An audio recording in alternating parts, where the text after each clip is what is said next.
Hi ಎಲ್ಲರಿಗೂ. ನನ್ನ ಹೆಸರು ಮಲ್ಲಿಕಾ ಸಂತೋಷ್ ಅಂತ. ನಾನು ಹೌಸ್ ವೈಫ್. ನಾನು ಮಾತಾಡಬೇಕು ಅಂತಿರೋದು ಬಂದು ಹನುಮಂತನ ಬಗ್ಗೆ. ಹನುಮಂತ ಅಂದರೆ ಆಂಜನೇಯನ ಬಗ್ಗೆ. ಆಂಜನೇಯನ ಬಗ್ಗೆ ಏನು ಮಾತಾಡ್ತಾಳೆ ಅಂತ ನೀವು ಅಂದ್ಕೊಂಡಿರ್ಬೋದು. ನನ್ನ ಲೈಫಲ್ಲಿ ನನ್ನ ಫ್ಯಾಮ್ಲಿಗೆ ಒಂದಷ್ಟು ಹನುಮಂತನಿಂದ ಒಂದಷ್ಟು ಪವಾಡಗಳಾಗಿದೆ. ಅದನ್ನೆಲ್ಲ ನಿಮ್ಮ ಜೊತೆ ಶೇರ್ ಮಾಡ್ಕೊಳ್ಬೇಕು ಅಂತ ಅನಿಸ್ತು. ಅದಕ್ಕೆ ನಾನು ಈ ವಿಡಿಯೋ ಮಾಡ್ತಿದ್ದೀನಿ. ಹನುಮಂತ ಅನ್ನೋದು ಹೆಸರಲ್ಲ, ಅದು ಶಕ್ತಿ ಅಂತಲೇ ಹೇಳ್ಬೋದು. ಹನುಮಂತನಿಂದ ಎಷ್ಟೆಲ್ಲ ಪವಾಡಗಳಿದೆ. ಯಾರು ನಂಬ್ತಾರೆ, ಯಾರು ಬಿಡ್ತಾರೆ ಅನ್ನೋದು ಕೂಡ ಜನಗಳಿಗೆ ಗೊತ್ತಾಗಬೇಕು. ಯಾಕಂದರೆ ಈಗಿನ ಜನಕ್ಕೆ ನೀತಿ ನಿಜಾಯಿತಿ ಅನ್ನೋದೇ ಇಲ್ದಿರ ಹೋಗ್ತಿದೆ. ಬರೀ ಬೇರೆ ಬೇರೆ ವಿಚಾರಗಳಲ್ಲಿ ತಲೆ ಕೆಡಿಸ್ಕೊತಾರೆ. ದೇವ್ರ ಮೇಲೆ ಒಂದು ಸ್ವಲ್ಪ ಎಲ್ಲೋ ಒಂದು ಕಡೆ ಭಕ್ತಿ ಕಡಿಮೆ ಆಗಿದೆ ಅಂತಲೇ ಹೇಳ್ಕೊಳ್ಬೋದು. ಅದಕ್ಕೆ ನನಗಾಗಿರೋ ಎಕ್ಸ್ಪೀರಿಯೆನ್ಸ್ನ ನಿಮ್ಮ ಹತ್ರ ಶೇರ್ ಮಾಡಿಕೊಂಡ್ರೆ ಇನ್ನಷ್ಟು ದೇವ್ರ ಮೇಲೆ ಭಕ್ತಿ ಅನ್ನೋದೇ ಹೆಚ್ಚಾಗುತ್ತೆ. ಅದೊಂದು ಕಾರಣದಿಂದ ನಾನು ಈ ವಿಡಿಯೋದನ್ನು ಮಾಡ್ತಾಯಿದ್ದೀನಿ. ನನ್ನ ಲೈಫಲ್ಲಿ ಹನುಮಂತ ಏನೇನೆಲ್ಲ ಪವಾಡ ಮಾಡಿದ್ದಾನೆ, ನನ್ನ ಫ್ಯಾಮ್ಲಿಯಲ್ಲಿ ಏನೇನೆಲ್ಲ ಆಗಿದೆ ಹನುಮಂತನಿಂದ, ಅದನ್ನು ನಿಮ್ಮ ಜೊತೆ ಶೇರ್ ಮಾಡ್ತಾಯಿದ್ದೀನಿ. ನಾನು ನಾರ್ಮಲ್ಲಾಗಿ ಫ್ಲೂಯೆಂಟಾಗಿ ಮಾತಾಡ್ತಾ ಹೋಗ್ತೀನಿ. ಬೈ ಮಿಸ್ಸಾಗಿ ಏನಾದರೂ ಮಿಸ್ಟೇಕ್ ಮಾತಾಡಿದರೆ ದಯವಿಟ್ಟು ಕ್ಷಮಿಸಿ. ನಾನು ಯಾವುದೇ ಫಿಲ್ಟರ್ ಹಾಕ್ಕೊಂಡು ದೇವ್ರ ಬಗ್ಗೆ ಮಾತಾಡಬೇಕು ಅಂತ ಬಂದಿಲ್ಲ. ನಾರ್ಮಲ್ಲಾಗಿ ಬೇರೆಯವ್ರ ಹತ್ರ ಕಾನ್ವರ್ಸೇಷನ್ ಮಾತಾಡಬೇಕಾದ್ರೆ ಹೆಂಗೆ ಮಾತಾಡ್ತೀನಿ, ವೀಡಿಯೋದಲ್ಲಿ ಕೂಡ ಹಾಗೆ ಮಾತಾಡ್ತೀನಿ. ಏನಾದರೂ ಡೌಟ್ಸು ಇದ್ದರೆ ದಯವಿಟ್ಟು ಕೇಳಿ, ಕ್ಲಾರಿಫೈ ಮಾಡ್ತೀನಿ. ನಾನು ಹನುಮಂತನ ಬಗ್ಗೆ ಫಸ್ಟ್ ಏನು ಮಾತಾಡಬೇಕು ಅಂತಿದ್ದೀನಿ ಅಂದರೆ, ಫಸ್ಟ್ ನಮ್ಮ ಮನೆ ಹತ್ರ ಒಂದು ಆಂಜನೇಯನ ದೇವಸ್ಥಾನ ಇದೆ, ಚಿಕ್ಕದು. ಅದು ಫಸ್ಟ್ ಬರೀ ಕಲ್ಲಿನಲ್ಲಿ ಹಾಕಿತ್ತು. ಕಲ್ಲಿನ ಮೇಲೆ ಕೆತ್ತನೆ ಮಾಡಿದ್ದೆ. ಅದು ಚಿತ್ರನ ಬಿಡಿಸಿದ್ದಾರೆ. ನಾನು ಫಸ್ಟು ತಮ್ಮನೇಲ್ಗೆ ಹಾಕಿದ್ದೀನಲ್ಲ ಆ ದೇವರು ಫಸ್ಟು ನಮ್ಮ ತಾತ ಅವರು ಹಾಕಿದ್ರು, ಇಲ್ಲ ಅವರು ನಮ್ಮ ಮುತ್ತಾತ ಅವರು ಹಾಕಿದ್ರು, ನಂಗೆ ಅದು ಕ್ಲಾರಿಫೈ ಇಲ್ಲ. ಬಟ್ ತಾತ ಅವ್ರ ಕಾಲದಿಂದನೂ ಇದೆ. ನನಗೆ ಬುದ್ಧಿ ಬಂದಾಗಿನಿಂದ ಆ ದೇವರು ಎಲ್ಲಿದೆ. ಆಗ ಅಷ್ಟೊಂದು ಪೂಜೆ ಪುನಸ್ಕಾರಗಳು ನಡೀತಾ ಇರಲಿಲ್ಲ. ಆಗ ತೋಟಗಳ ಮಧ್ಯ ನಾವು ಇರೋದ್ರಿಂದ ಯಾವುದೇ ರೀತಿ ಭಯ ಇಲ್ದಿರ ಇರಲಿ, ಹನುಮಂತನಿದ್ರೆ ಯಾವುದು ಭಯ ಇರಲ್ಲ ಅಂದ್ಬಿಟ್ಟು ಆ ಕಲ್ಲನ್ನು ಎತ್ತಿದ್ದು ಅಂತೆ ಆಗ ನಮ್ಮ ತಾತ ಅವರು. ಆ ಕಲ್ಲಿನ ಮೇಲೆ ಹನುಮಂತನ ಚಿತ್ರ ಬಿಡಿಸಿದ್ದಾರೆ, ಅಷ್ಟೇ, ಇನ್ನೇನು ಇಲ್ಲ ಅಲ್ಲಿ. ಯಾವಾಗಲೂ ಅಪರೂಪಕ್ಕೆ ಅವರು ಹಬ್ಬಕ್ಕೆ, ಶ್ರೀರಾಮನವಮಿ ಹಬ್ಬಕ್ಕೆ, ಆ ಥರ ಹಬ್ಬಗಳಿಗೆ ಹೋಗಿ ಪೂಜೆ ಮಾಡ್ಕೊಂಡು ಬಂದಿದ್ರು ಅಷ್ಟೇ. ಬೇರೆ ಯಾವುದೇ ಥರ ಪೂಜೆ ಪುನಸ್ಕಾರಗಳು ದೇವ್ರಿಗೆ ಇರಲಿಲ್ಲ. ದೇವ್ರಿಗೆ ನೆಕ್ಸ್ಟ್ ಒಂದು ಹಂತಕ್ಕೆ ನಮಗೂ ಅವಾಗ ಫೈನಾನ್ಷಿಯಲಿ ಪ್ರಾಬ್ಲಮ್ ಇತ್ತು, ತುಂಬ ಅಂದರೆ ತುಂಬ ಪ್ರಾಬ್ಲಮ್ ಇತ್ತು. ನಿಮಗೆ ಗೊತ್ತಿರುತ್ತಲ್ಲ, ರೈತರು ಅಂದಮೇಲೆ ನೀರು ಇರಲೇಬೇಕು. ನೀರಿಲ್ಲ ಅಂದರೆ ರೈತರು ಯಾವ ಬೆಳೆನೂ ಸಕ್ಸಸ್ ಆಗಲ್ಲ. ಆ ಒಂದು ವಿಷಯಕ್ಕೆ ನಮಗೆ ನೀರು ಕಡಿಮೆ ಆಗಿತ್ತು. ಇದು ನನಗೆ ಬುದ್ಧಿ ಬಂದಮೇಲೆ ಆಗಿರೋ ವಿಷಯ, ನಾನು ಕಂಡಂಥ ವಿಷಯ ಹೇಳ್ತಿರೋದು ನಿಮಗೆ. ನೀರು ಕಡಿಮೆ ಆಗಿತ್ತು. ಸತತವಾಗಿ ಒಂದೇ ವರ್ಷದಲ್ಲಿ ಬಂದಿರೋ ಬೋರ್ವೆಲ್ನ ವಾಪಸ್ ಕಳಿಸ್ದೆ ಕಂಟಿನ್ಯೂಸ್ ಆಗಿ 6 ಬೋರ್ ಹಾಕ್ಸಿದ್ರು. 6 ಬೋರ್ ಹಾಕ್ಸ್ದಾಗೂ ಕೂಡ ನೀರು ಸಿಗಲಿಲ್ಲ, ಎಲ್ಲನೂ ಫೇಲ್ ಆಯಿತು. ಇದಕ್ಕೂ ಮುಂಚೆ ಒಂದು 2 ತಿಂಗಳು ಮುಂಚೆ ಏನೋ ದೇವಸ್ಥಾನಕ್ಕೆ ಮೋಲ್ಡ್ ಹಾಕ್ಸೋಣ ಅಂತಂದ್ಬಿಟ್ಟು ದೇವಸ್ಥಾನಕ್ಕೆ ಮೋಲ್ಡ್ ಹಾಕ್ಸಿದ್ರು. ಚಿಕ್ಕದಾಗಿ ಗೋಡೆ ಕಟ್ಟಿಸಿ ಮೋಲ್ಡ್ ಹಾಕ್ಸಿದ್ರು. ಆಮೇಲೆ ಬೋರ್ ಹಾಕ್ಸೋಕೆ ಸ್ಟಾರ್ಟ್ ಮಾಡಿದ್ದು. ಬೋರ್ ಹಾಕ್ಸ್ದಾಗ ಎಲ್ಲ ಫೇಲ್ ಆಯ್ತಲ್ವ. 7ನೇ ಬೋರ್ ಬಂದು ದೇವಸ್ಥಾನದ ಹತ್ರನೇ ನಿಲ್ಲಿಸಿದ್ರು, ಪಾಯಿಂಟ್ ಕೊಟ್ಟಿದ್ರು, ಅಲ್ಲೇ ನಿಲ್ಲಿಸಿ ಬೋರ್ ಹಾಕಬೇಕು ಅಂತ ಎಲ್ಲ ವ್ಯವಸ್ಥೆ ಮಾಡ್ಕೊಂಡಿದ್ರು. ಆಗ ನಮ್ಮ ಚಿಕ್ಕಪ್ಪ ಅವರು ದೇವ್ರಿಗೆ ಪೂಜೆ ಮಾಡಿ ಬೋರ್ವೆಲ್ ಸ್ಟಾರ್ಟ್ ಮಾಡೋಣ ಅಂತ ಹೇಳಿಬಿಟ್ಟು ದೇವಸ್ಥಾನಕ್ಕೆ ಪೂಜೆ ಮಾಡೋಕ್ಕೆ ಹೋಗಿದ್ರು ನಮ್ಮ ಚಿಕ್ಕಪ್ಪ ಅವರು. ಆಗ ಅದೇ ಟೈಮ್ಗೆ ದೇವಸ್ಥಾನದಿಂದ ಒಂದು ಕೊಳವೆ ಬಾವಿ ಥರ ಇತ್ತು. ಅದನ್ನು ಕ್ಲೀನ್ ಮಾಡೋಕ್ಕೆ JCB ಬಂದಿತ್ತು, ಆಯಿತಾ. ಅದನ್ನು ಅವ್ರ ಪಾಡಿಗೆ ಅವರು ಕೊಳವೆ ಅಂದರೆ ಕುಂಟೆ ಅಂತಾರೆ ಹಳ್ಳಿ ಕಡೆ. ಅದನ್ನು ಕ್ಲೀನ್ ಮಾಡ್ತಿದ್ರು. ನಮ್ಮ ಚಿಕ್ಕಪ್ಪ ಅವರು ದೇವಸ್ಥಾನಕ್ಕೆ ಪೂಜೆ ಮಾಡೋಕ್ಕೆ ಹೋದ್ರು. ನಮ್ಮಪ್ಪ ಅವರು ಬೋರ್ವೆಲ್ ಹತ್ರ ಬಂದು ನಿಂತ್ಕೊಂಡಿದ್ರು, ಅಂದರೆ ರಿಗ್ ಹತ್ರ ಬಂದು ನಿಂತ್ಕೊಂಡಿದ್ರು. ನಮ್ಮಪ್ಪ ನಮ್ಮ ಚಿಕ್ಕಪ್ಪನ ಕೇಳಿ ಹೇಳಿದರು, ಆ ಅಪ್ಪನಿಗೆ ಏನಕ್ಕೆ ಪೂಜೆ ಮಾಡ್ತೀಯಾ? 6 ಬೋರ್ ಹಾಕಿದ್ವಿ, ನೀರು ಇಲ್ದಿರ ಮಾಡಿದ್ದಾನೆ. ಈ ಬೋರಲ್ಲೂ ಏನಾದರೂ ನೀರಿಲ್ಲ ಅಂದರೆ ಹಾಕ್ಸಿರೋ ಮೋಲ್ಡನ್ನು ಕೀಳಿಸ್ತೀನಿ ಅಂತ ಪಪ್ಪ ಇದನ್ನು ಹೇಳಿದರು. ಇದು ಕ್ಲೀನಾಗಿ ಗಮನ ಇಟ್ಟು ಕೇಳಿ, ಹಾಕ್ಸಿರೋ ಮೋಲ್ಡನ್ನು ಕೀಳಿಸ್ತೀನಿ ಇನ್ ಕೇಸ್ ಏನಾದರೂ ಬೋರ್ವೆಲಲ್ಲಿ ನೀರಿಲ್ಲ ಅಂದರೆ ಅಂತ ಅಪ್ಪ ಅವ್ರು ಹೇಳಿದರು. ಸರಿ ಅಂದ್ಬಿಟ್ಟು ನಮ್ಮ ಚಿಕ್ಕಪ್ಪ ಅವರು ಹೋಗಿ ಪೂಜೆ ಮಾಡ್ಕೊಂಡು ದೇವಸ್ಥಾನದಿಂದ ಈಚೆ ಬಂದರೂ ಇಲ್ಲೋ, ಹಾಗೆ ಯಾರಿಗೂ ಗೊತ್ತಿಲ್ಲದೆ JCB ಡ್ರೈವರ್ಗೂ ಅವ್ನ ಕಂಟ್ರೋಲಲ್ಲಿ ಇಲ್ಲದೆ ಏನು ಮಾಡಿದ್ದೀನಿ ಏನು ಎತ್ತ ಅಂತ ಗೊತ್ತಿಲ್ಲದೇ JCBದು ಮುಂದೆ ಮಣ್ಣು ಎತ್ತಿತ್ತಲ್ವ, ಅದೇನೋ ಕೊಂಕಿ ಏನೋ ಅಂತಾರೆ ಅದನ್ನು. ಅದು ಟಚ್ ಆಗಿ ಗೋಡೆಗೆ ಏನೂ ಡ್ಯಾಮೇಜ್ ಆಗಿಲ್ಲ, ಮೋಲ್ಡ್ ಮಾತ್ರ ಎದ್ದು ಪಕ್ಕಕ್ಕೆ ತಿರ್ಕೊಂತು. ಎದ್ದು ತಿರ್ಕೊಳ್ಳೋದ್ರೆ ಕ್ರಾಸ್ ಆಗೋಯ್ತು, ಉದ್ದುದ್ದ ಇರೋದು ಅಡ್ಡ ಬಂತು ಮೋಲ್ಡು. ನೀವು ನಂಬ್ತಿರೋ ಬಿಡ್ತಿರೋ ಸಡನ್ ಶಾಕ್ ಎಲ್ಲರೂ ಕೂಡ. ಅದು ನಮ್ಮ ಚಿಕ್ಕಪ್ಪ ಈಚೆ ಬರೋಕ್ಕೆ ಸಡನ್ನಾಗಿ ಅದು ಮೋಲ್ಡ್ ಇದು ಕೊಂಡಿ ಟಚ್ ಆಗಿ ಮೋಲ್ಡ್ ಎದ್ದು ಬರೋಕ್ಕೆ ನಮ್ಮಪ್ಪ ಅಂದಿರೋ ಮಾತಿಗೆ ಎಷ್ಟು ಲಿಂಕ್ ಆಯಿತು ಅಂದರೆ ಅದು ಊಹಿಸ್ಕೊಳ್ಳೋಕ್ಕೂ ಆಗಿಲ್ಲ. ಆ ಫ್ರಾಕ್ಷನ್ ಆಫ್ ಸೆಕೆಂಡ್ಸಲ್ಲಿ ಹೆಂಗಾಗೋಯ್ತು ಅಂತ. ಆವಾಗ ನಾವೆಲ್ಲ ಕೂತ್ಕೊಂಡು ಡಿಸ್ಕಷನ್, ಏನು ಹಿಂಗಾಗೋಯ್ತು, ನಮ್ಮ ಪಪ್ಪ ಬೇರೆ ಹಿಂಗೆ ಅಂದಿದ್ರು, ಇದಕ್ಕೆ ಆಯ್ತಾ, ಹೆಂಗಾಯಿತು ಅಂತ ನಮಗೆಲ್ಲ ಡಿಸ್ಕಷನ್ ನಾವು ಮಾಡೋಕ್ಕೆ ಸ್ಟಾರ್ಟ್ ಮಾಡಿದಾಗ, ಸರಿ 6 ಹಾಕ್ಸಿದ್ದೀವಿ ಅಲ್ವಾ, ಇದನ್ನೂ ಒಂದು ಹಾಕ್ಸೋಣ ನೋಡೋಣ ಅಂತ ಅಂದ್ಬಿಟ್ಟು 7ನೇ ಬೋರಾಗಿ ಅದನ್ನು ಹಾಕ್ಸಿದ್ರು. ಪಪ್ಪ ಹೇಳಿದ್ದು ಏನು ಅಂದರೆ, ಇನ್ ಕೇಸ್ ನೀರಿಲ್ಲ ಅಂದರೆ ಮೋಲ್ಡನ್ನು ತೆಗಿಸ್ತೀನಿ ಅಂತ ಹೇಳಿದ್ದಲ್ವಾ, ನೋಡೋಣ ಇದೆಯೋ ಇಲ್ವೋ ಅಂದ್ಬಿಟ್ಟು ರಿಗ್ ಹಾಕ್ಸಿದ್ರು. 1800 ಅಡಿ ಏನೋ ಹಾಕ್ಸಿದ್ರು, ಒಂದು ಡ್ರಾಪ್ ಕೂಡ ನೀರು ಈಚೆ ಬರಲಿಲ್ಲ. ಸೊ ಅಲ್ಲಿ ನಮ್ಗೆ ಡಿಸೈಡ್ ಆಯಿತು, ದೇವರೇ ಹೇಳ್ತಿದ್ದಾನೆ ಇಂಡೈರೆಕ್ಟಾಗಿ ನೀರಿಲ್ಲ ಹಾಕಬೇಡಿ ಅಂತ, ಮುನ್ನೆಚ್ಚರಿಕೆ ಕೊಟ್ಟಿದ್ದಾನೆ, ನಾವೇ ಹಾಕಿದ್ದೀವಿ ಅಂತ ಅಂದ್ಬಿಟ್ಟು ಆವಾಗ ನಮಗೊಂದು ಮೈಂಡಿಗೆ ಬಂದಿದ್ದೇನು ಅಂದರೆ, ಶಕ್ತಿ ಇದೆ ದೇವರಲ್ಲಿ. ಈ ದೇವರಲ್ಲಿ ನಾವು ಬರೀ ಕಲ್ಲು ಅಂತ ಪೂಜೆ ಮಾಡ್ತಿದ್ವಿ, ದೇವರ ಚಿತ್ರ ಇದೆ ಅಂತ ಪೂಜೆ ಮಾಡ್ತಿದ್ದೀವಿ, ಇಲ್ಲ ಪವಾಡ ಪುರುಷ ಅಯ್ಯಪ್ಪ ಶಕ್ತಿ ಇದೆ ಅಂತ ನಾವು ಆವಾಗ ರಿಯಲೈಸ್ ಆಗಿ ಆವಾಗ ಪ್ರತಿಯೊಂದು ಹಬ್ಬಕ್ಕೂ ಹೋಗಿ ಪೂಜೆ ಮಾಡೋದಾಗಿರ್ಬೋದು, ಕ್ಲೀನ್ ಮಾಡ್ಕೊಂಬರೋದಾಗಿರ್ಬೋದು ಎಲ್ಲ ಮಾಡ್ತಿದ್ವಿ. ಇದು ಫಸ್ಟ್ ನಾವು ದೇವ್ರನ್ನ ಎಲ್ಲರೂ ಹೆಂಗೆ ನಂಬ್ತಾರೆ ನಾವು ಹಂಗೆ ನಂಬ್ತಿದ್ವಿ. ಬಟ್ ಇನ್ನೂ ಜಾಸ್ತಿ ಆಂಜನೇಯನ ನಂಬಕ್ಕೆ ಕಾರಣ ಫಸ್ಟ್ ಪಾಯಿಂಟ್ ಇದು. ನಮಗೆ ಫಸ್ಟ್ ನಮ್ಮ ಮನೇಲಿ ಆಗಿದ್ದು ಇನ್ಸಿಡೆನ್ಸ್ ಇದು. ನೆಕ್ಸ್ಟು ಏನಾಯಿತು ಅಂದರೆ, ನೆಕ್ಸ್ಟು ಇದು ಯಾವುದೋ ಒಂದು ಹಬ್ಬಕ್ಕೆ ನಮಗೆ ಇದು ಬೇಕಿತ್ತು, ತೆಂಗಿನಕಾಯಿ ಬೇಕಿತ್ತು ಪೂಜೆ ಮಾಡೋಕ್ಕೆ. ಅಯ್ಯಪ್ಪನಿಗೆ ಪೂಜೆ ಮಾಡೋಕ್ಕೆ ತೆಂಗಿನಕಾಯಿ ಬೇಕಿತ್ತು.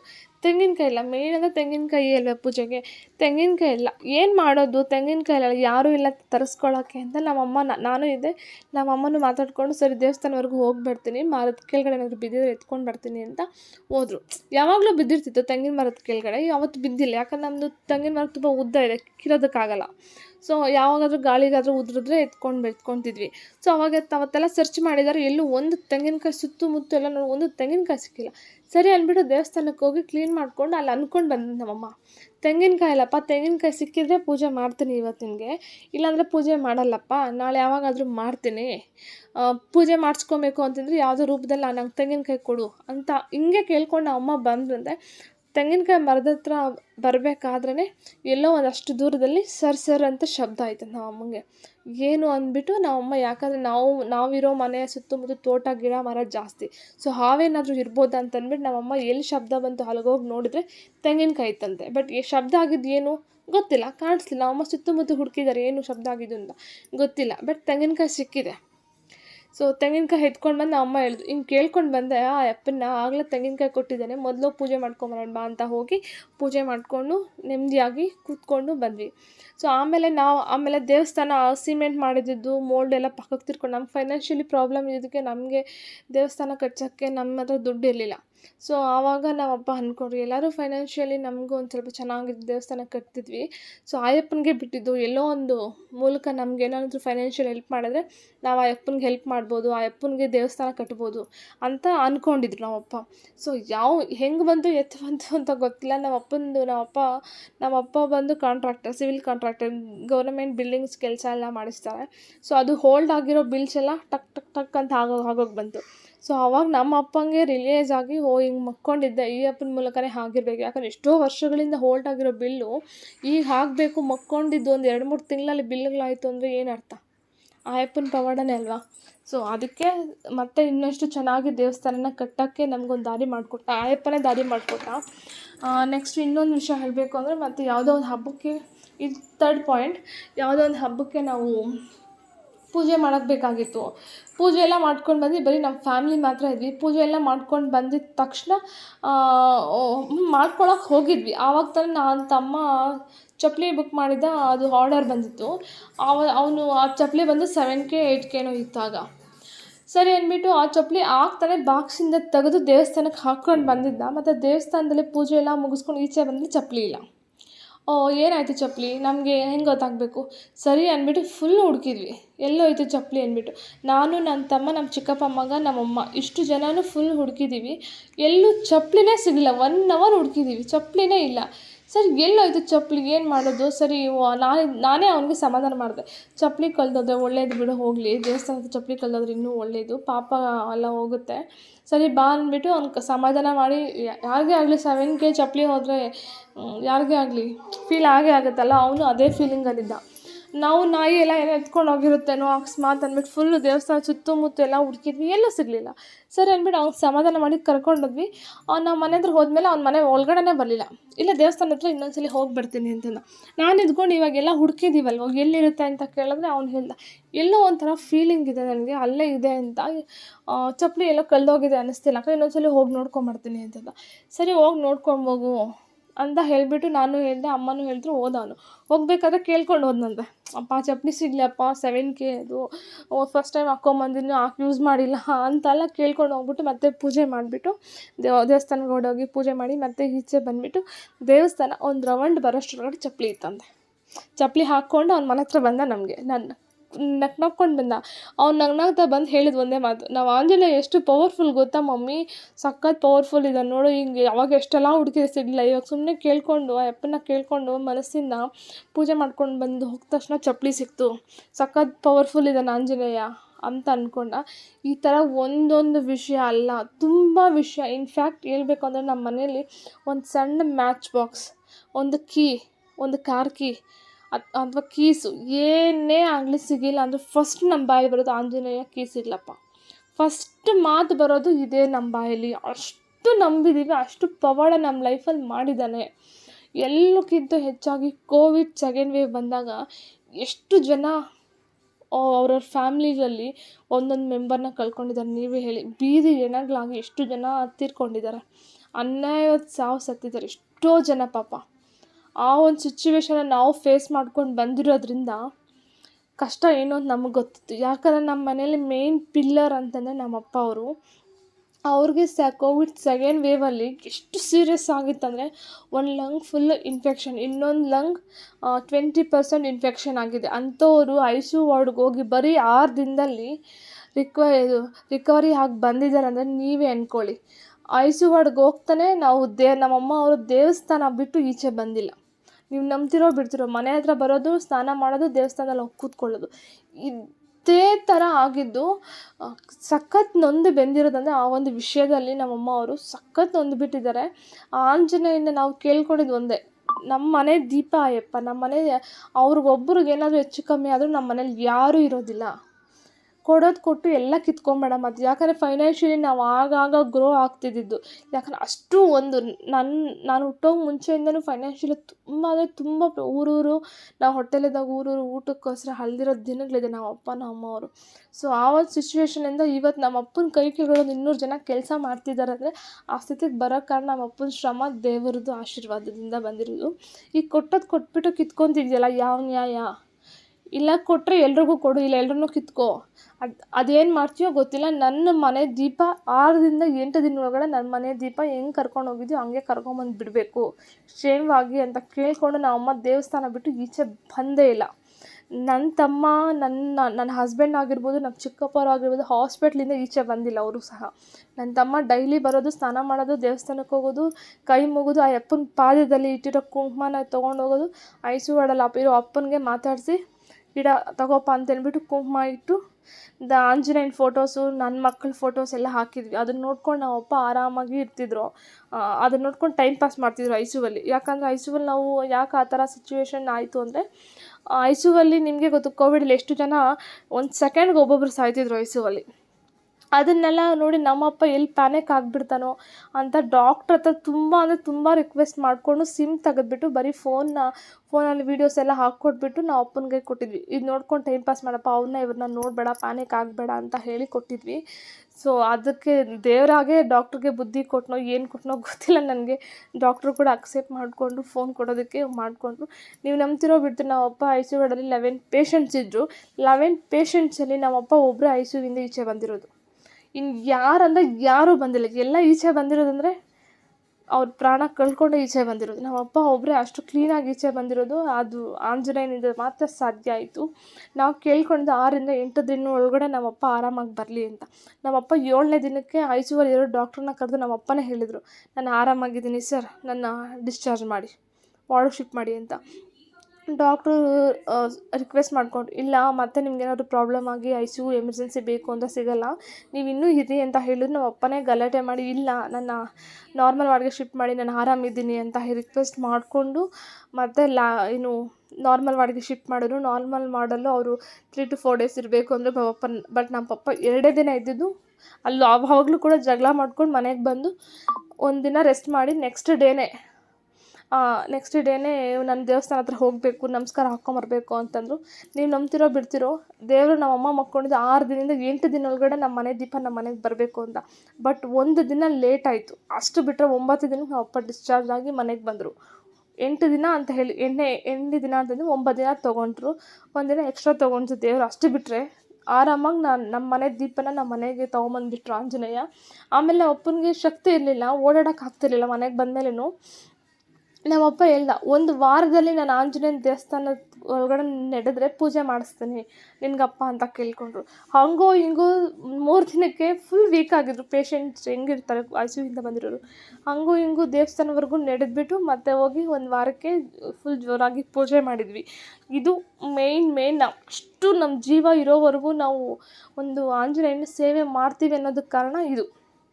ಯಾಕಂದರೆ ನಮ್ಮಪ್ಪನ ಏನಾದರೂ ಅವತ್ತು 1 ಸೆಕೆಂಡಲ್ಲಿ ಅದಿನ್ನೂ ಕತೆ ತುಂಬ ಇದೆ. ಅವತ್ತು ಏನೇನಾಯಿತು ಅಂತ ಪಿನ್ ಟು ಪಿನ್ ಎಲ್ಲ ನಿಮಗೆ ಫುಲ್ ಹೇಳಿದ್ರೆ ಒಂದೊಂದು ಸೆಕೆಂಡಲ್ಲೂ ನಮಗೆ ಆ ಆಶೀರ್ವಾದ ದೇವ್ರದ್ದು ಅನ್ನೋದು ಒಂದೊಂದು ಸೆಕೆಂಡಲ್ಲೂ ನಮಗೆ ಕೊಟ್ಟಿದ್ದಾರೆ. ನಮ್ಮ ಜೊತೆನೇ ನಿಂತ್ಕೊಂಡಿದೆ ನಮ್ಮಪ್ಪ ಇವತ್ತು ಇದ್ದಾರೆ ಅಂತಂದರೆ ಅದಕ್ಕೆ ಕಾರಣ ನಮ್ಮ ಆಂಜನೇಯ.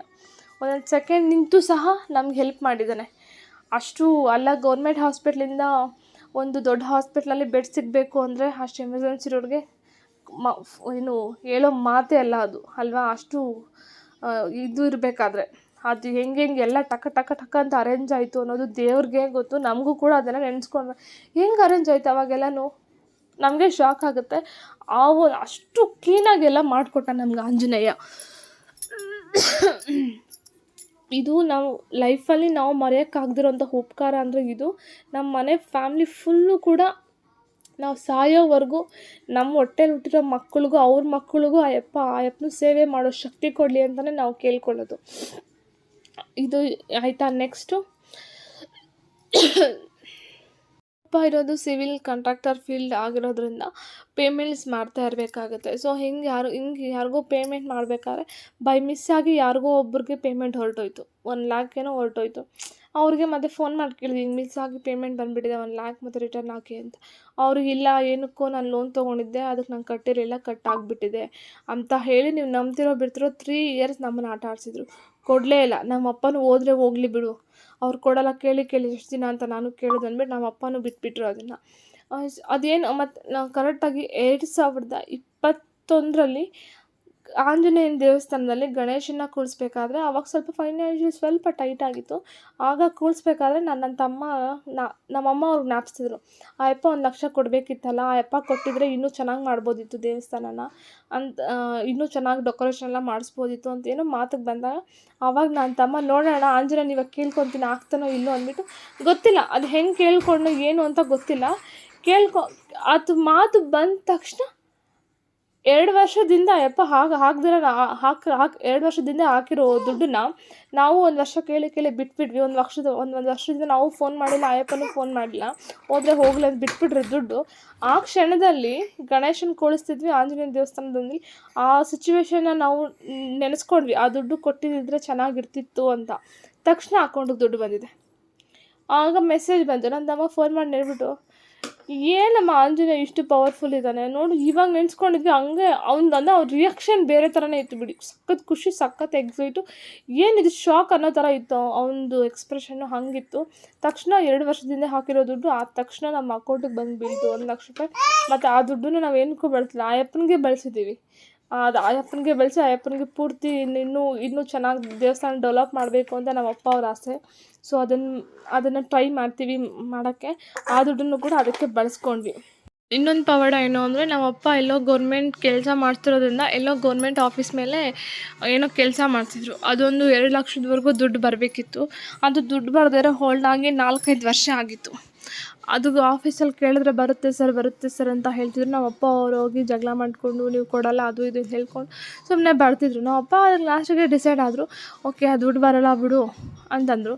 ನಮ್ಮ ಅಮ್ಮ ಹೇಳಿದ್ರು, ದುಡ್ಡು ಬಂದರೆ ದೇವಸ್ಥಾನಕ್ಕೆ ಏನಾದರೂ ಕೆಲಸ ಮಾಡಿಸ್ತೀನಿ ಅಂತ ಮಕ್ಕಳಿಗೆ ಬರುತ್ತೆ, ಸುಮ್ಮನೆ ಯಾಕೆ ಬಿಡ್ತೀರಾ, ಗೌರ್ಮೆಂಟ್ ಅಫಿಷಿಯಲ್ಗೆ ಏನಕ್ಕೆ ಬಿಡ್ತೀರಾ, ಆ ದುಡ್ಡು ಬಂದರೆ ದೇವಸ್ಥಾನಕ್ಕೆ ಹಾಕೋಣ ಇಂಪ್ರೂವ್ಮೆಂಟ್ ಆಗುತ್ತೆ ಅಂತ ಅಮ್ಮ ಹೇಳಿದ್ದಕ್ಕೆ ಸರಿ ಅಂದ್ಕೊಂಡು ನಮ್ಮ ಅಪ್ಪ ಯಾವಾಗ ಹೆಂಗೆ ಕೇಳ್ಕೊಂಡ್ರೋ ಗೊತ್ತಿಲ್ಲ, ಆ ದುಡ್ಡು 6 ತಿಂಗಳೊಳಗಡೆ ಬಂತು. ಎಷ್ಟೋ ವರ್ಷಗಳ ಹಿಂದೆ ಬಿಲ್ ಸ್ಟಾಪ್ ಆಗಿದ್ದು 6 ತಿಂಗಳು ಮಕ್ಕೊಂಡು 6 ತಿಂಗಳೊಳಗಡೆ ನಮಗೆ ಬಿಲ್ ಆಯಿತು. ಅದು ಆ ದುಡ್ಡನ್ನ ಪೂರ್ತಿ ದೇವಸ್ಥಾನಕ್ಕೆ ಬಳಸ್ಕೊಂಡ್ವಿ. ಆ ದುಡ್ಡನ್ನ ಇದು ಟೈಲ್ಸ್ ಹಾಕೋದಾಗಿರ್ಬೋದು, ಗಿಲ್ಸ್ ಮಾಡಿಸೋದಾಗಿರ್ಬೋದು, ದೇವಸ್ಥಾನ ಒಳಗಡೆ ಎಲ್ಲ ಲೈಟಿಂಗ್ಸು, ಈಚೆ ಕಡೆ ಎಲ್ಲ ಟೈಲ್ಸು, ಸುತ್ತು ಗಿಡಗಳೆಲ್ಲ ಹಾಕಿ ಚೆನ್ನಾಗಿ ಮಾಡಬೇಕು ದೇವಸ್ಥಾನನ ಎಲ್ಲ ಕೊಟ್ಟಿದ್ದಾನೆ ಅಯ್ಯಪ್ಪಂಗೆ, ನಾವೇನು ಕೊಡಿಲ್ಲ ಅಂದರೆ ಏನು ಅಂದ್ಬಿಟ್ಟು ಅದೆಲ್ಲ ಮಾಡೋದಕ್ಕೆ ಆ ದುಡ್ಡಿಂದ ಮಾಡಿದ್ವಿ. ಇಂದಾನೆ ದೇವಸ್ಥಾನ ಇಂಪ್ರೂವ್ಮೆಂಟ್ ಕೂಡ ಆಗಿದೆ ಕೂಡ. ಮತ್ತು ಇನ್ನೊಂದು ವಿಷಯ ದೇವ್ರ ಬಗ್ಗೆ, ಅದು ಹನುಮಂತನ ಬಗ್ಗೆ ಹೇಳಬೇಕು ಅಂತಂದರೆ, ಗೊತ್ತಿರುತ್ತಲ್ಲ ಊರಲ್ಲಿ ಒಬ್ರು ಕಂಡ್ರೆ ಒಬ್ರಿಗೆ ಆಗಲ್ಲ, ಇದ್ದೇ ಇರುತ್ತೆ, ಅದು ನಾರ್ಮಲ್. ಎಲ್ಲ ಊರಲ್ಲೂ ಎಲ್ರಿಗೂ ಇರೋ ಪ್ರಾಬ್ಲಮ್ ಹಿಂಗೆ ಅಂದರೆ ಏನಾದ್ರು ದೇವಸ್ಥಾನ ನಮಗೆ ಗೊತ್ತು, ನಾವು ಭಕ್ತಿಯಿಂದ ಕೇಳ್ಕೊತೀವಿ, ನಮಗೊಂದಷ್ಟು ಒಳ್ಳೇದು ಮಾಡಿದ್ದಾನೆ, ಸೊ ಅದಕ್ಕೆ ನಾವು ಇನ್ನೂ ಪೂಜೆ ಪುನಸ್ಕಾರಗಳು ಭಕ್ತಿ ಜಾಸ್ತಿ ಆಗಿದೆ, ನಾವು ಮಾಡ್ತಿರ್ತೀವಿ ಪೂಜೆಗಳೆಲ್ಲನೂ. ಸೊ ಅದು ಊರಲ್ಲಿ ಕೆಲವ್ರಿಗೆ ಅದನ್ನ ಊರ ವಿಷಯ ಹೇಳ್ತಿಲ್ಲ, ಕೆಲವ್ರ ಮನಸ್ತಾಪಗಳು ಒಂದೊಂದು ಥರ ಇರುತ್ತೆ. ಸೊ ಅವರು ಇವ್ರೇನು ಹಂಗೆ ಹಿಂಗೆ ಅಂತ ಇರ್ತಾಯಿದ್ರು. ಓಕೆ, ಅದು ಹೆಂಗನ ಆಗಲಿ, ಅದು ಅವ್ರವ್ರಿಗೆ ಬಿಟ್ಟಿದ್ದಲ್ವಾ. ಎಲ್ಲೋ ಕೇಳೋದಕ್ಕೆ ನೀವು ದೇವಸ್ಥಾನ ಕೆಲಸ ನೀವು ಒಬ್ಬರೇ ದುಡ್ಡು ಹಾಕ್ಕೊಂಡು ಮಾಡಿಸ್ಬೇಡಿ, 4-5 ಜನ ಹತ್ರ ಕೇಳಿ ದುಡ್ಡು ಇಸ್ಕೊಂಡು ಕೆಲಸ ಮಾಡಿ, ಒಬ್ಬರೇ ಹಾಕ್ಕೊಂಡು ಮಾಡಬಾರ್ದು ಅಂತ ಹೇಳಿದ್ರು. ಯಾರೋ ಹೇಳಿದಕ್ಕೆ ನಮ್ಮಪ್ಪ ಸರ್ ಏನಿದೆ ಅಂತಂದ್ಬಿಟ್ಟು ನಮ್ಮಪ್ಪ ಅವ್ರ ಅಣ್ಣ ತಮ್ಮಂದ್ರೆಲ್ಲ ಹೇಳ್ತಾರೆ, ದೊಡ್ಡಪ್ಪ ಚಿಕ್ಕಪ್ಪ ಅವ್ರ ಮಕ್ಕಳೆಲ್ಲ ಅವನ್ನೆಲ್ಲ ದುಡ್ಡು ಕೇಳಿ ಇಸ್ಕೊಂಡು ಮಾಡೋಣ ಅಂತ ಅಂದ್ಬಿಟ್ಟು ದುಡ್ಡು ಕೇಳಿದರು. ಯಾರೋ ಒಬ್ಬರು, ಬೇಡ ಹೆಸರು, ಯಾರೋ ಒಬ್ಬರು ಕೇಳಿದ್ದಕ್ಕೆ ನೋಡೋಣ ಅದು ಇದು ಅಂದ್ಕೊಂಡು ಹೋದ್ರಂತೆ. ನಮ್ಮ ಅದು ಇದು ಅಂದ್ಕೊಂಡು ಹೋಗಿದ್ದಾರೆ. ಬಟ್ ಅವ್ರು ನಮ್ಮ ಬಗ್ಗೆ ಏನು ಥಿಂಕ್ ಮಾಡಿದ್ರು ಕೆಟ್ಟದಾಗಿ ಏನು ಅಂತ ಅಂದರೆ ಏನೂ ಗೊತ್ತಿಲ್ಲ. ಗಿಲ್ಸ್ ಮಾಡಿಸ್ಬೇಕಾದಾಗ ಕೇಳಿದ್ದು, ಬೈಕೊಂಡೇ ಹೋದರೆ ಏನು ಅಂದ್ಕೊಂಡ್ರು ನನಗೆ ಅದ್ರ ಬಗ್ಗೆ ಕ್ಲಾರಿಟಿ ಇಲ್ಲ, ಇಲ್ದಿದ್ದನ್ನೆಲ್ಲ ನಾವು ಹೇಳೋದಕ್ಕಾಗೋದಿಲ್ಲ. ಸೊ ಅವತ್ತು ಬೆಳಗ್ಗೆ ರಾತ್ರಿ ಏನಾಯಿತು ನಮಗೆ ಗೊತ್ತಿಲ್ಲ, ಬೆಳಗ್ಗೆನೇ ಬಂದು 5,000 ರೂಪಾಯಿ ಕಾಸು ಕೊಟ್ಟರು. ಅಣ್ಣ ನೆನ್ನೆ ಕೇಳಿದ್ರೆ ಹಿಂಗಂದ್ರಿ, ಇಲ್ಲ ನಂಗೆ ಅದ ದುಡ್ಡಿಲ್ಲ ಅಂದರೆ, ಇಲ್ಲಪ್ಪ ಕೊಡ್ತೀನಿ, ಅಯ್ಯಪ್ಪನ ಕೊಡಿದ್ರೆ ಇನ್ಯಾರು ಕೊಡೋಣ ಅಂದ್ಬಿಟ್ಟು 5,000 ರೂಪಾಯಿ ಕೊಟ್ಬಿಟ್ಟಿದ್ರು. ಅವತ್ತು ರಾತ್ರಿ ಏನಾಯಿತು ಅಂತ ಅವತ್ತು ಹೇಳಿಲ್ಲ ಅವ್ರು ನಮಗೆ. ಸರಿ ಅಂದ್ಬಿಟ್ಟು ಸುಮ್ಮನೆ ಆಗೋದ್ರೆ. ಎಷ್ಟೋ ಮತ್ತೆ 6-7 ತಿಂಗಳಾದಮೇಲೆ ದೇವಸ್ಥಾನ ಪೂಜೆಗೆ ಕೂತಿದ್ರು, ಹೋಮ ಅಭಿಷೇಕ ಇಟ್ಕೊಂಡು ಪೂಜೆ ಮಾಡಿಸ್ತಿದ್ವಿ. ಸೊ ಆಗ ಅವರು ಹೆಂಡತಿ ಹೇಳಿದ್ರು, ಇಲ್ಲ ಅವತ್ತೇನು ಹಿಂಗೆ ಆಯ್ತಂತಲ್ಲ, ಅವತ್ತು ರಾತ್ರಿ ಹೋಗ್ಬಿಟ್ಟು ಮಲ್ಕೊಂಡ್ರೆ ಆಂಜನೇಯನು ಕನ್ಸಲ್ಲಿ ಬಂದು ಒಳ್ಳೆ ಸಖತ್ ಕಾಟ ಕೊಟ್ಬಿಡ್ತು, ನಿದ್ದೆ ಮಾಡೋಕ್ಕೆ ಬಿಡಲ್ಲ, ಒದ್ಲಾಡ್ಬಿಟ್ಟ ಅವತ್ತು ರಾತ್ರಿ ಎಲ್ಲನೂ. ಅದಕ್ಕೆ ಬೆಳಗ್ಗೆನೇ ಹೋಗಿ ಏನೋ ಒಂದು ನಮ್ಮದು ಅಷ್ಟು ಸೇವೆ ಇಲ್ಲಿ ಕಾಸು ಕೊಡು ಅಂತಂದಿದ್ದಕ್ಕೆ ತೊಗೊಂಬಂದು ಕೊಟ್ಬಿಟ್ರು. ಅವತ್ತು ನೆಮ್ಮದಿಯಾಗಿರೋಕ್ಕೆ ಮಲ್ಗೋಕ್ಕೆ ಬಿಡಲಿಲ್ಲ ಆಂಜನೇಯ ಅಂತಂದರು. ಆವಾಗ ನಾವು ಯೋಚನೆ ಮಾಡಿದ್ವಿ, ಅಲ್ಲಿಗೆ ಏನೋ ಅಂದ್ಕೊಂಡು ಹೋಗಿರ್ತಾರೆ, ನಮ್ಮನ್ನು ಬೈಕೊಂಡೇ ಹೋಗಿರ್ತಾರೋ ಅಥವಾ ಇನ್ನೇನೋ ಅಂದ್ಕೊಂಡು ಹೋಗಿರ್ತಾರೆ, ಅದಕ್ಕೆ ಈ ಥರ ಆಗಿರೋದು. ಇಲ್ಲಾಂದರೆ ಅಯ್ಯಪ್ಪ ಏನಕ್ಕೆ ತಾನೆ ಸುಮ್ಮನೆ ನಿದ್ದೆಯಲ್ಲಿ ಹೋಗಿ ಕಾಟ ಕೊಡ್ತಿದ್ದ ಅಂತ ಅದೊಂದು ನಮ್ಗೆ ಗೊತ್ತಾಯಿತು, ಯಪ್ಪ ಎಷ್ಟು ಪವರ್ಫುಲ್ ಇದ್ದಾನೆ ಅಂತ ಹೇಳೋಕ್ಕೆ. ಆಮೇಲೆ ನೆಕ್ಸ್ಟು ನಂಗೆ ಅಷ್ಟು ನೆಕ್ಸ್ಟ್ ಬಂದು ಎಲ್ಲ ದೇವಸ್ಥಾನ ಎಲ್ಲ ಕಟ್ಟಿದ್ದಾಯಿತು, ಫಿನಿಶ್ ಆಯಿತು. ನಮ್ಮ ದೇವಸ್ಥಾನದಲ್ಲಿ ಎಲ್ಲರೂ ಹೋಗ್ಬೋದು, ಕ್ಯಾಸ್ಟ್ ಫೀಲಿಂಗ್ ಯಾವುದೂ ಇಲ್ಲ, ನಮ್ಮ ದೇವಸ್ಥಾನ ಎಲ್ಲರೂ ಹೋಗ್ತಿದ್ರು.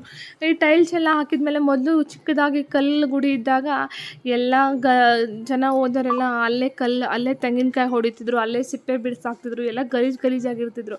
ಅದಕ್ಕೆ ನಮ್ಮಮ್ಮ ಇದೆಲ್ಲ ಟೈಲ್ಸ್ ಎಲ್ಲ ಹಾಕಿದ್ವಿ, ತುಂಬ ಚೆನ್ನಾಗಿದೆ ದೇವಸ್ಥಾನ. ಯಾರಾದರೂ ತೆಂಗಿನಕಾಯಿ ಹೊಡೆದು ಟೈಲ್ಸ್ ಏನೋ ಹೊಡೆದಾಕ್ಬಿಟ್ರೆ ಮತ್ತೆ ಅಜೀಬಾಗ್ಬಿಡುತ್ತೆ, ಬೇಡ ಬೀಗ ಹಾಕೋಣ. ಬೀಗ ಹಾಕಿಬಿಟ್ಟು ನಮ್ಮ ಮನೆಯಲ್ಲಿ ಒಂದು ಯಾಕಂದ್ರೆ ನಮ್ಮ ಮನೆ ದೇವಸ್ಥಾನದ ಹತ್ರನೇ ಇದ್ದಿದೆ, ಏನು ದೂರ ಇಲ್ಲ. ಇನ್ನು ದೇವಸ್ಥಾನದಿಂದ ನಮ್ಮ ಮನೆ ಇರೋದು. ಯಾರಿಗಾದ್ರೂ ಬೇಕಾದರೆ ಮನೆಯಿಂದನೇ ಇರುತ್ತೆ ಅಲ್ವಾ, ಬಂದು ಕೀ ಇಸ್ಕೊಂಡು ಹೋಗ್ತಾರೆ ಅಂತ ನಾವು ಕೂಡ ಅಂದ್ಕೊಂಡು ಸುಮ್ಮನೆ ಇದ್ವಿ. ಸರಿ ಅಂದ್ಬಿಟ್ಟು ಕೀ ಹಾಕೋಣ ಅಂದ್ಬಿಟ್ಟು ನಮ್ಮ ಮನೆ ಹತ್ರ ಇರೋ ಅಣ್ಣನಿಗೆ ಕಾಸೆಲ್ಲ ಕೊಟ್ಟಿದ್ವಿ, ಕೀ ತೊಗೊಂಬನ್ನಿ ಅಂತ. ಆ ಅಣ್ಣ ಡೈಲಿ ಟೌನ್ಗೆ ಹೋಗ್ತಿದ್ರು ಬರ್ತಿದ್ರು, ಕೀ ಮಾತ್ರ ನೆನಪೇ ಬರ್ತಿರ್ಲಿಲ್ಲ ಆ ಅಣ್ಣಂಗೆ. ನಾವು ಡೈಲಿ ಕೇಳಿದ್ವಿ, ಕೀ ತಂದ್ರ ಅಂತ. ಇಲ್ಲ ಅಂತಿದ್ರು. ಸರಿ ಅಂದ್ಬಿಟ್ಟು ಅವತ್ತು ನಾವು ಒಂದಿನ ಹೋಗಿ ಕೇಳಿದ್ವಿ. ಆಗ ಹೆಣ್ಣು ಬೆಳಗ್ಗೆ ಹೋಗಿದ್ದೆ ಅಮ್ಮ, ನೆನಪೇ ಬರಲಿಲ್ಲ, ಈಗ ಕೀ ತೊಗೊಂಬರೋಕ್ಕೆ ಹೋಗ್ತೀನಿ ಅಂದ್ಬಿಟ್ಟು ಅಣ್ಣ ಕೀ ತೊಗೊಂಬರೋಕ್ಕೆ ಹೋಗಿದ್ರು. ಕೀ ತೊಗೊಂಬರೋಕ್ಕೆ ಹೋಗಿ ಕೀನೇ ತೊಗೊಂಡಿರ ಟೀ ಕುಡಿದ್ಬಿಟ್ಟು ಬಂದಿದ್ದಾರೆ ಟೌನ್ಗೆ ಹೋಗಿ. ಅಕ್ಕಿನೇ ನೆನಪಿಗೆ ಬಂದಿಲ್ಲ ಅಂತ ಅಣ್ಣಂಗೆ.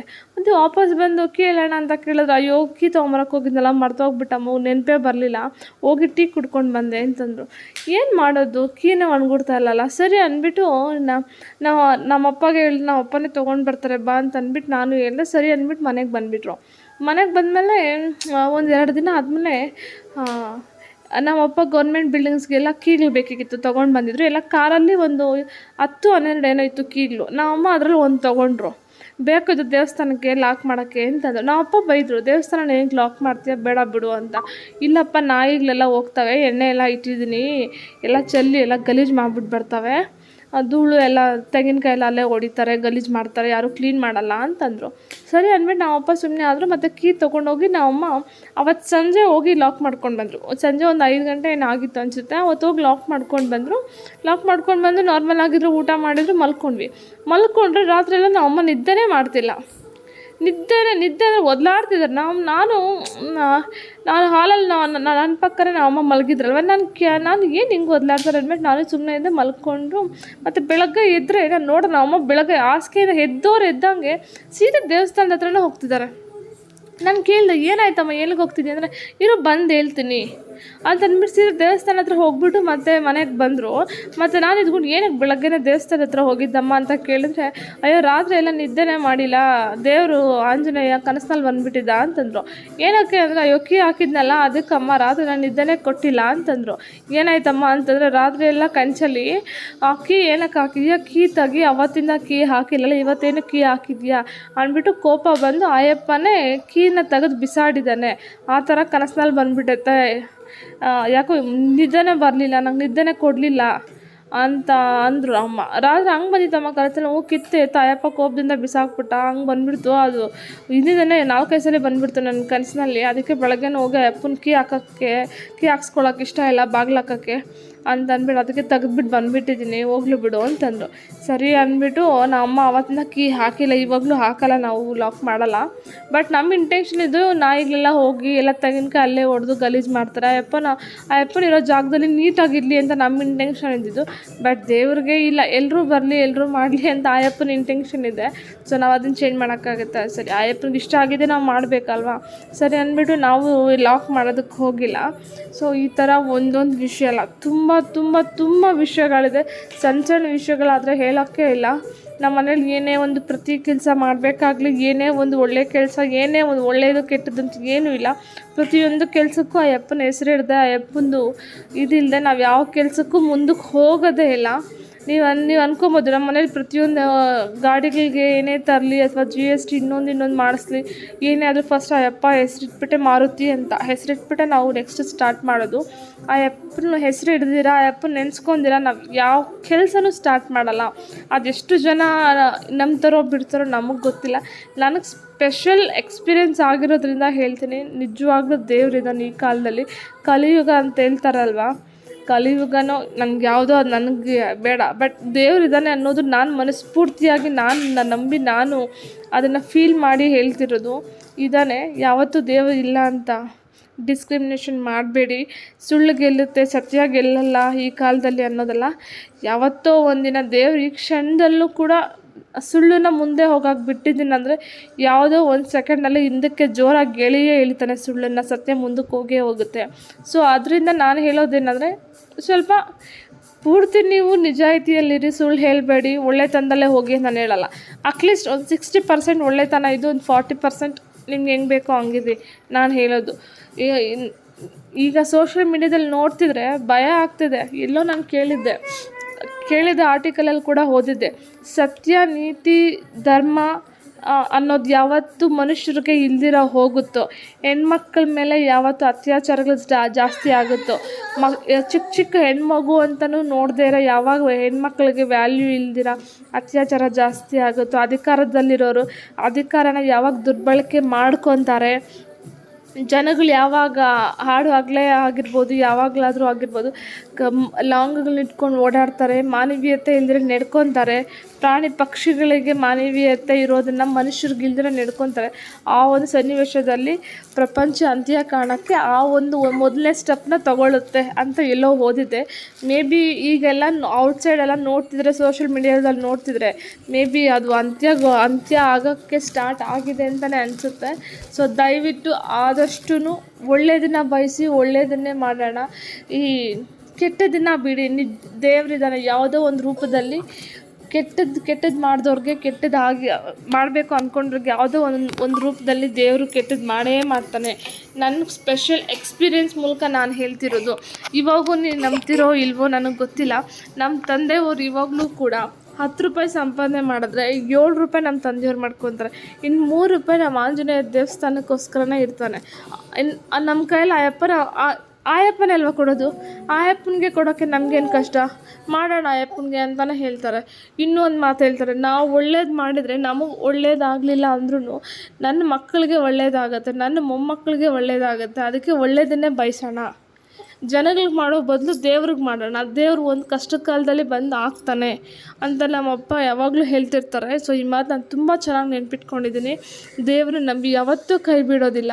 ಹನುಮಂತನ ನಂಬಿ, ಹನುಮಂತ ಯಾರ ಕೈಗೂ ಯಾವತ್ತೂ ಬಿಡೋದಿಲ್ಲ.